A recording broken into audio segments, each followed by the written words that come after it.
Terpujilah Engkau ya Tuhan, Allah yang setia mengasihi kami.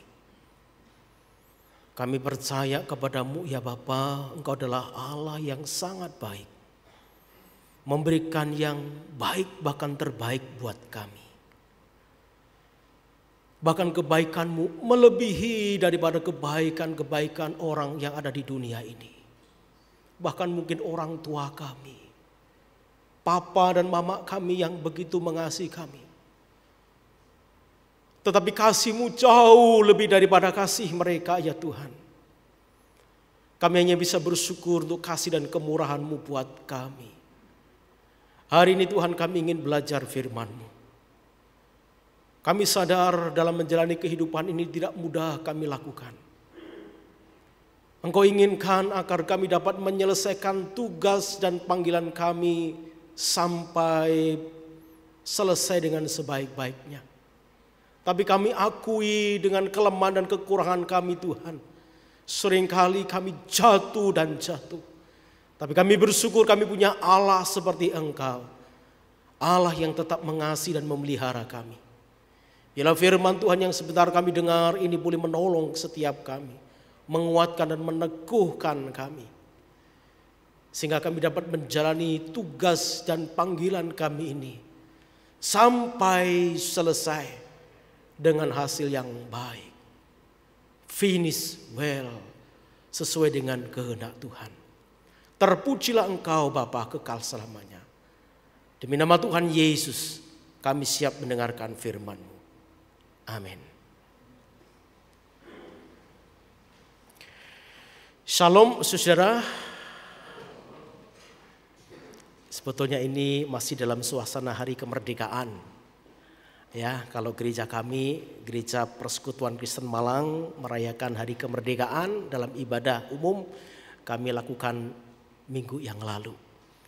Ya, saudaraku, bersyukur kepada Tuhan kalau hari ini Tuhan izinkan kita boleh bersama-sama beribadah kepada Tuhan. Dan khususnya terima kasih kepada segenap hamba Tuhan dan Bapak Ibu Majelis, diaken yang sudah memberikan kesempatan dan kepercayaan bagi saya untuk dapat menyampaikan firman Tuhan dalam ibadah pada pagi hari ini. Kita rindu agar lewat ibadah yang kita dengar benar-benar memberikan kekuatan buat kita, terutama dalam menjalani hari-hari kita ke depan. Saudaraku, tema yang diberikan kepada saya hari ini adalah cukup menarik, finish well.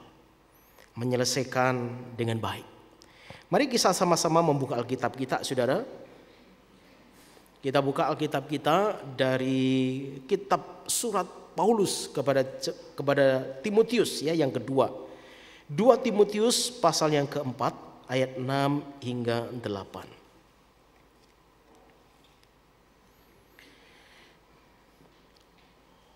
2 Timotius pasal yang keempat ayat 6 sampai 8 yang firman Tuhan berbunyi demikian. Mengenai diriku, darahku sudah mulai dicurahkan sebagai persembahan dan saat kematianku sudah dekat. Aku telah mengakhiri pertandingan yang baik. Aku telah mencapai garis akhir dan aku telah memelihara iman. Sekarang telah tersedia bagiku mahkota kebenaran yang akan dikaruniakan kepadaku oleh Tuhan, Hakim yang adil pada harinya. Tetapi bukan hanya kepadaku, melainkan juga kepada semua orang yang merindukan kedatangannya. Demikianlah firman Tuhan, saudara-saudara. Berbagilah setiap kita yang membaca, yang merenungkan dan menyimpan firman Tuhan dalam hidup kita hari lepas hari. Bapak Ibu Saudara, pada waktu saya mempersiapkan firman Tuhan ini dengan tema finish well, menyelesaikan dengan baik. Secara pribadi saya dikuatkan oleh Tuhan. Dikuatkan dan diteguhkan oleh Tuhan. Kami, gereja kami dan saya secara pribadi setengah bulan yang lalu telah kehilangan orang yang sangat kami kasihi di tengah-tengah pelayanan kami. salah seorang rekan yang kami pandang orang ini sangat setia. Beberapa saat, saudara, kami selalu melayani bersama-sama. Sakit kurang lebih setengah tahun lebih. Dan pada akhirnya doa kita, usaha kita ternyata berujung kepada sebuah panggilan Tuhan, yaitu kematian. Bagi saya, saudaraku, bagi kami semua merasa kehilangan. Kalau keluarga sudah tentu, saudara, kehilangan. Tetapi bagi saya secara pribadi, kami sangat amat kehilangan orang yang sangat amat buat kami begitu baik, mengasihi Tuhan dan melayani Tuhan. Bahkan beberapa kali sempat saya sampaikan kepada keluarga dan juga kepada gereja kami, bahwa beliau ini adalah seorang diaken hingga dipanggil Tuhan. Karena memang jabatan beliau sampai dipanggil oleh Tuhan adalah seorang diaken, seorang anggota majelis yang begitu setia. Saudaraku ini kasih oleh Tuhan, secara manusia tentu saya berduka kehilangan, iya. Tapi rupa-rupanya lewat firman Tuhan ini kembali Tuhan meneguhkan saya, bahwa segala sesuatu memang kita sudah memulai, tetapi bagi Tuhan yang lebih penting bukan hanya memulai yang baik, tetapi mengakhiri dan menyelesaikan dengan baik. Ya, memulai sesuatu yang baru itu memang baik. Memulai sesuatu yang baru itu memang penting, tetapi saudara-saudaraku, ada hal yang lebih penting. Ada hal yang jauh lebih penting, lebih baik daripada memulai. Yaitu apa, saudara? Mengakhiri. Saya memperhatikan begitu banyak orang yang tidak sanggup dan menyelesaikan tugas dan panggilannya sampai selesai. Saya waktu merenungkan baik-baik firman Tuhan ini dan merenungkan saudara kami yang telah dipanggil oleh Tuhan, saya diingatkan, ingat masih banyak orang yang di luar sana yang mengatakan bahwa saya anak Tuhan, tetapi mereka tidak mampu menyelesaikan tugas dan panggilannya dengan baik. Tidak sedikit, saudaraku, ada beberapa orang yang pada akhirnya meninggalkan Tuhan karena adanya tekanan dan tantangan. Saya pernah berjumpa dengan salah seorang orang ini, katanya sih orang yang menjadi hamba Tuhan, pernah sekolah teologi. Orang ini pernah khotbah di beberapa gereja dan gereja tersebut saya pernah lihat, pernah tahu gerejanya. Tapi rupa-rupanya orang ini bukan hanya meninggalkan pelayanan, saudara, tapi meninggalkan iman. Pengakuannya bukan lagi kepada Tuhan Yesus, tapi kepada yang lain. Secara pribadi miris. Kenapa demikian? Karena gak kuat dengan tekanan, gak kuat dengan penderitaan, gak kuat dengan persoalan. Nah, kalau kita lihat diri kita masing-masing, tentu mungkin juga sama dengan kita. Ada beberapa keluarga, ya, pasangan suami istri yang mengatakan, Pak, saya tidak kuat. Lebih baik saya meninggalkan istri saya atau meninggalkan suami saya. Padahal dulu pada waktu tidak diberkati Tuhan, mengikuti katekisasi bimbingan pranikah sekian bulan, ya, diajar bagaimana membina keluarga yang baik, siap menghadapi tantangan di tengah-tengah keluarga. Diberkati, mereka berdua mengikatkan janji suci mereka. Bukan sekedar mengikat, tapi mengikrarkan janji suci mereka di hadapan Tuhan. Aku siap setia sehidup semati, susah maupun senang, sehat maupun nggak sehat, begitu kan? Maupun sakit, setiap, ya, setia dan seterusnya. Tapi bukankah kita menjumpai ada banyak orang, keluarga-keluarga yang pada akhirnya meninggalkan ikatan janji suci mereka. Kenapa, saudaraku? Karena banyak orang yang tidak kuat menghadapi tekanan hidup di dunia ini. Padahal sekali lagi saudaraku, memulai itu bukan tidak baik, baik. Ya, tetapi menyelesaikan itu jauh lebih baik.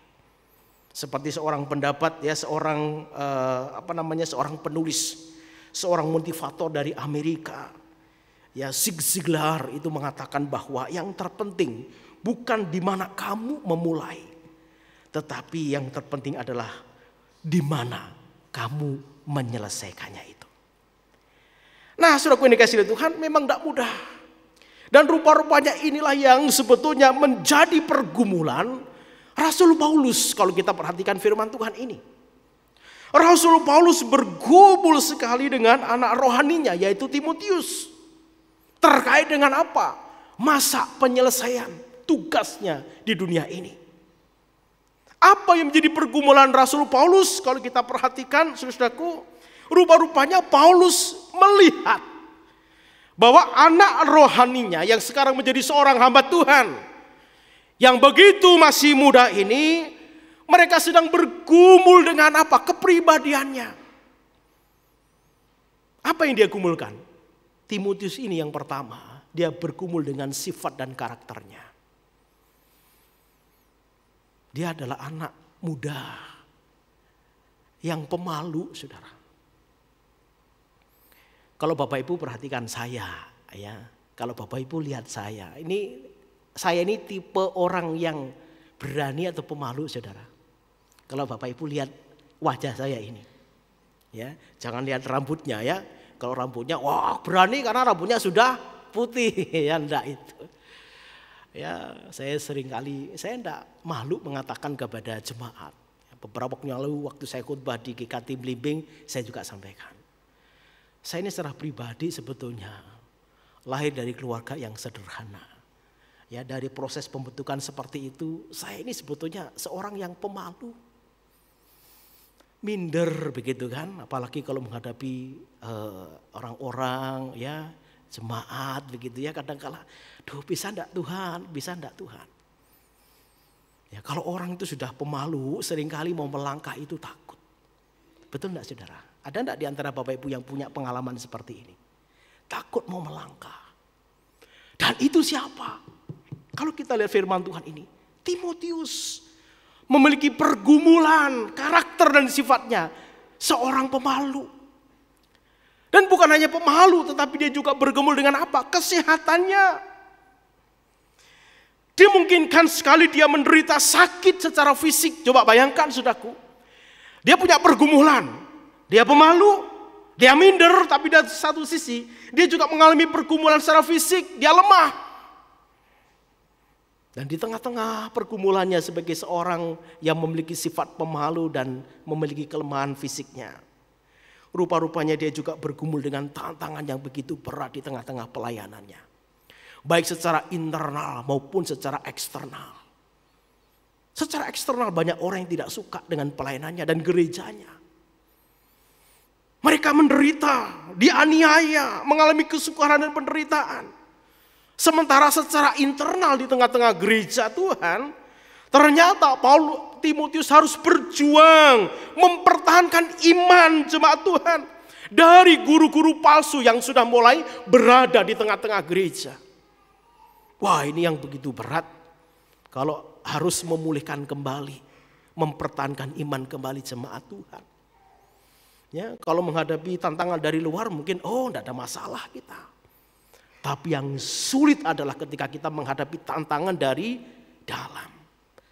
Dari tengah-tengah gereja itu kalau ada di antara mereka sudah mulai terpikat hati dan pikirannya dari ajaran-ajaran di luar firman Tuhan.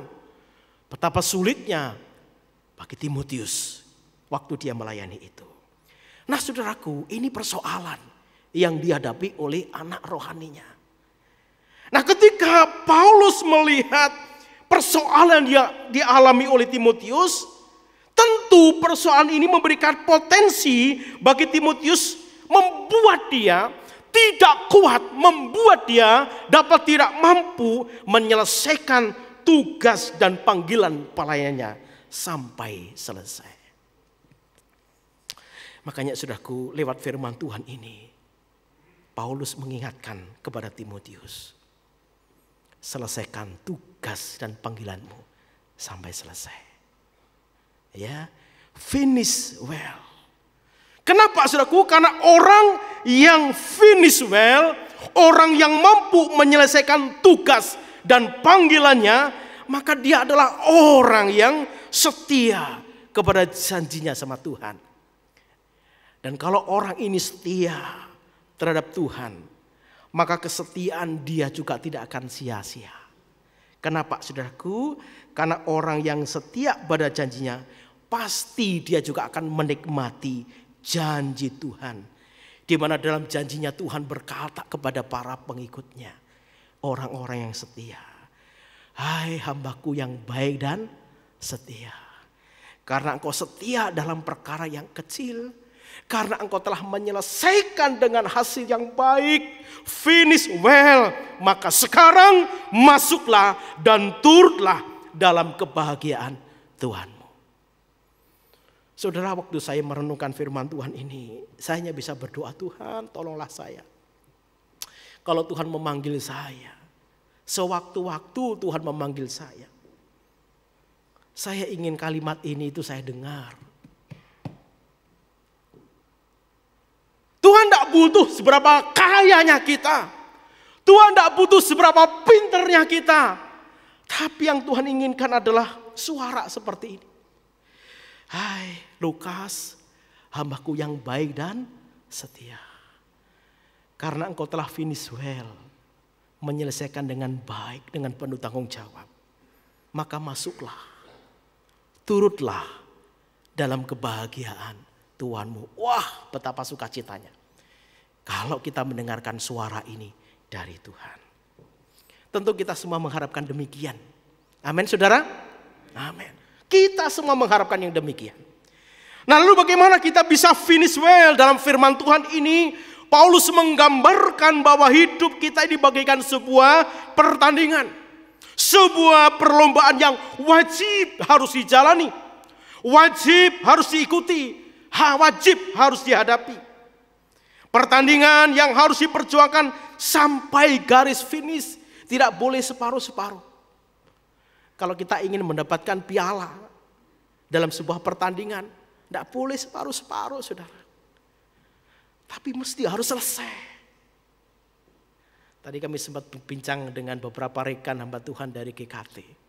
Rupa-rupanya di gereja ini ada olahraga pingpong ya, setiap hari Senin dan Kamis.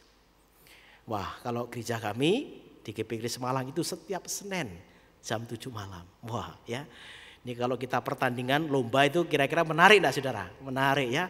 Agustusan kita lomba bersama ya, GPG dan lawan GKT ya. Saya bilang sama hamba Tuhan tadi, siapa Pak Sony atau siapa Pak? Kalau saya mau tanding dari sekian urutan gitu kan, kelas-kelas, nanti saya akan ikut tanding. Tapi saya paling belakang saja ya, cari yang nggak bisa gitu ya. Kenapa? Ya semangatnya boleh, semangatnya sih boleh. Tapi mukulnya ya kadang-kala nggak pas gitu. Tapi selama ini berdasarkan pengalaman, kalau kita mau tanding, mau dapatkan hasil yang baik, harus diselesaikan. Nggak cukup cuma setengah-setengah. Satu set kita magep-magep, mangap-mangap lalu mengatakan enggak dulu gitu ya.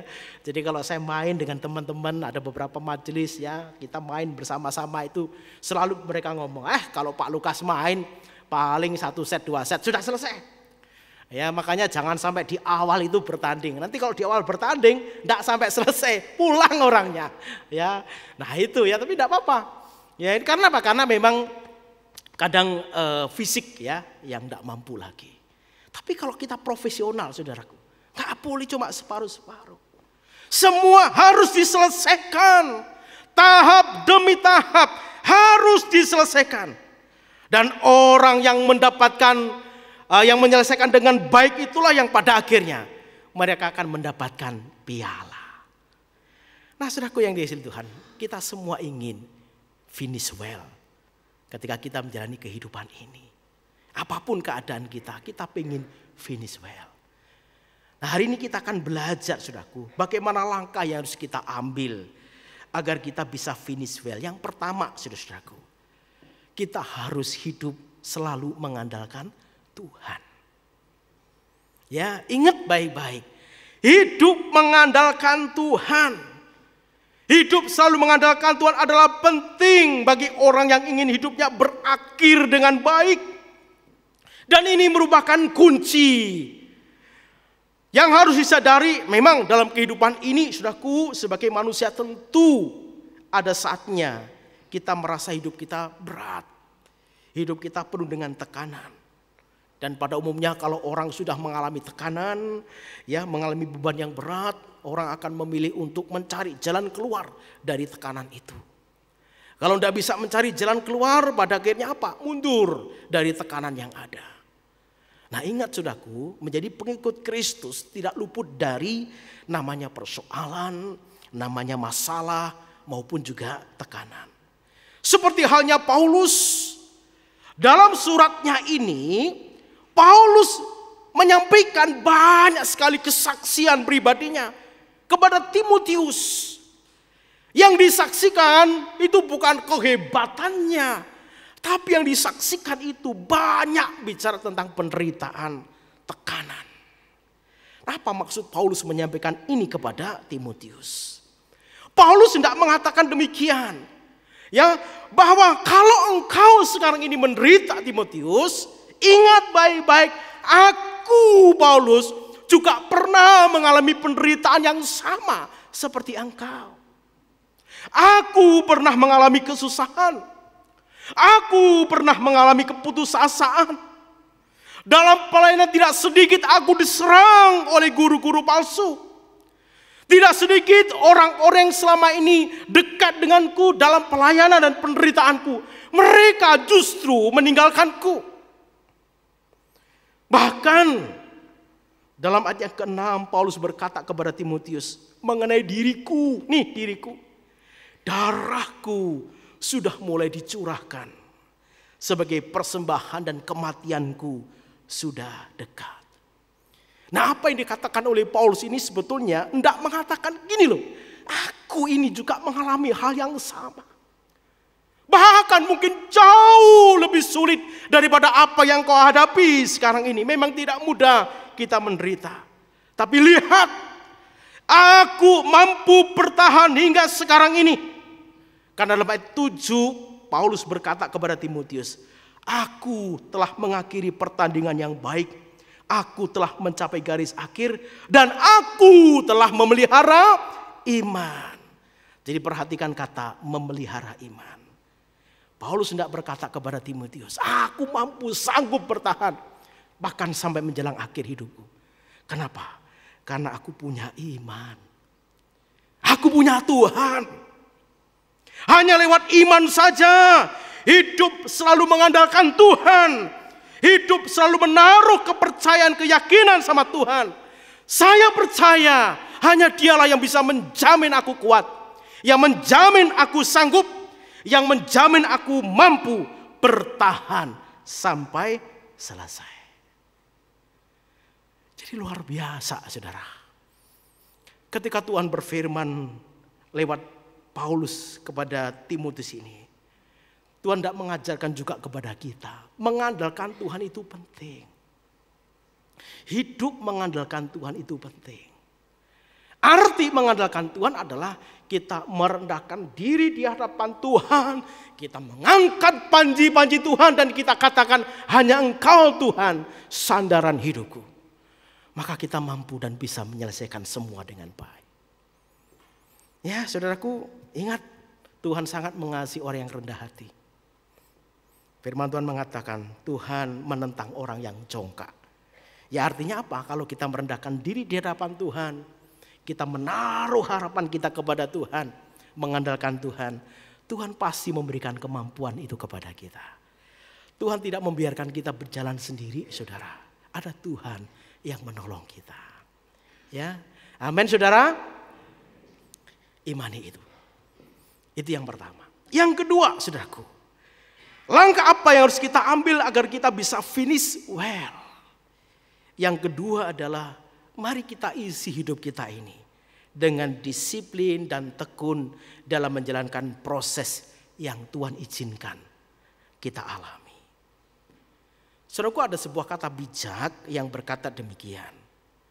Orang yang cerdas itu bisa kalah dengan keuletan, dengan ketekunan, dan juga kedisiplinan orang yang bodoh.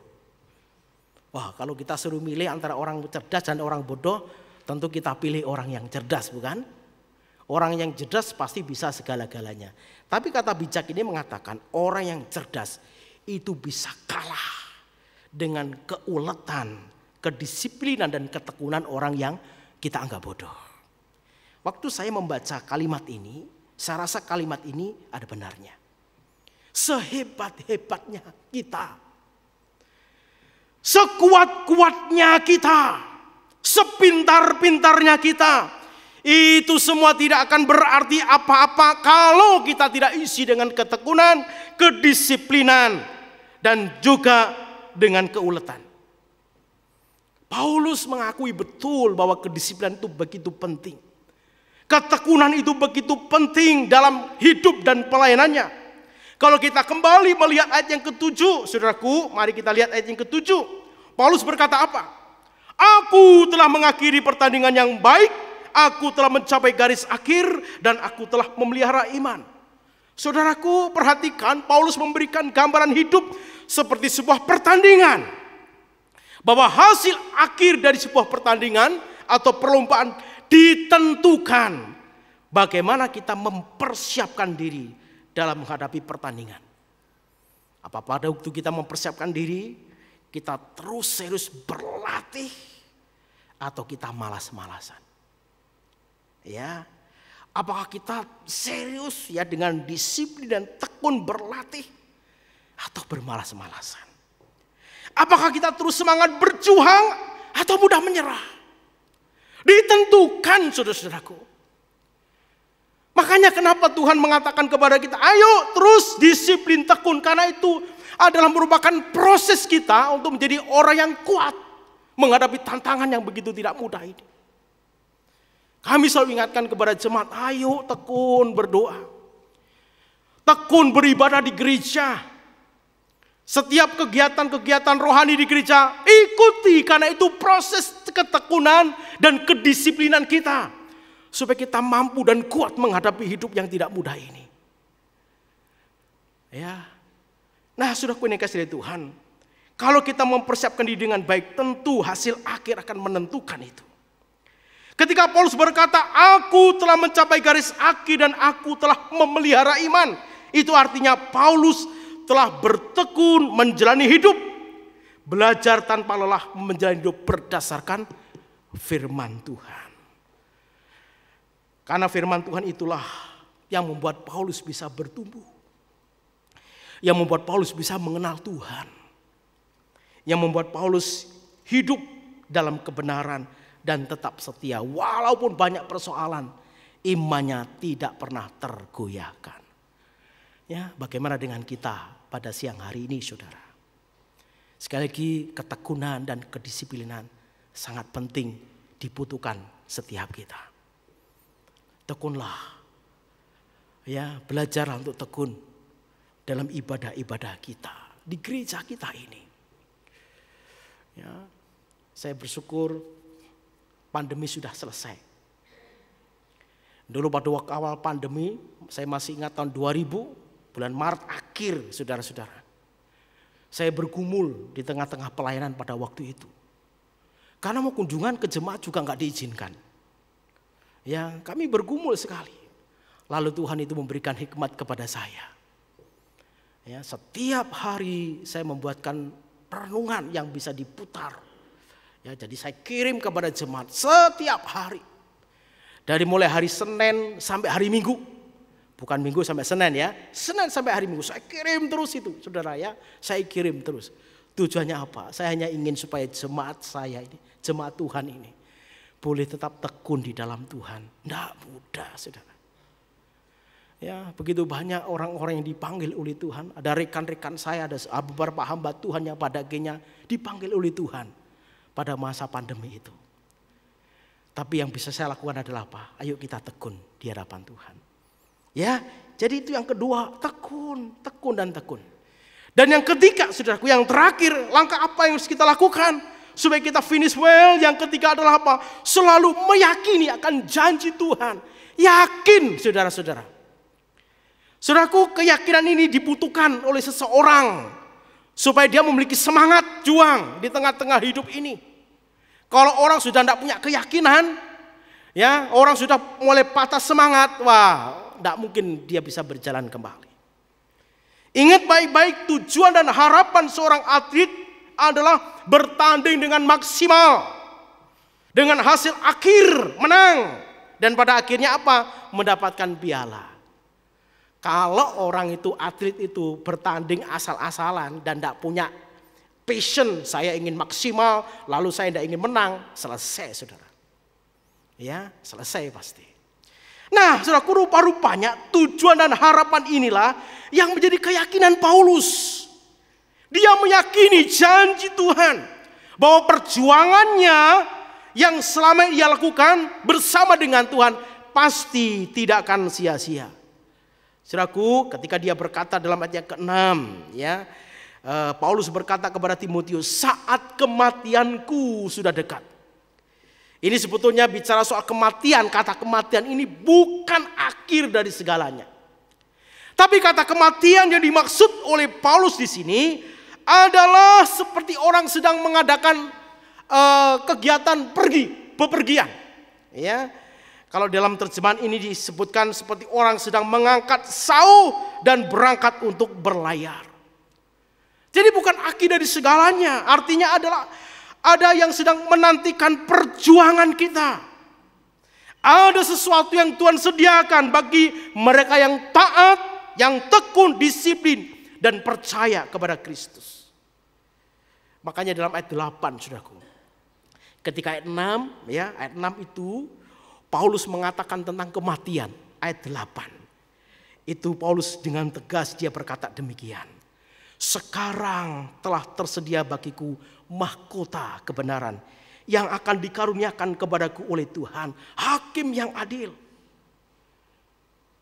Pada harinya, tetapi bukan hanya kepadaku, melainkan juga kepada semua orang yang merindukan kedatangannya.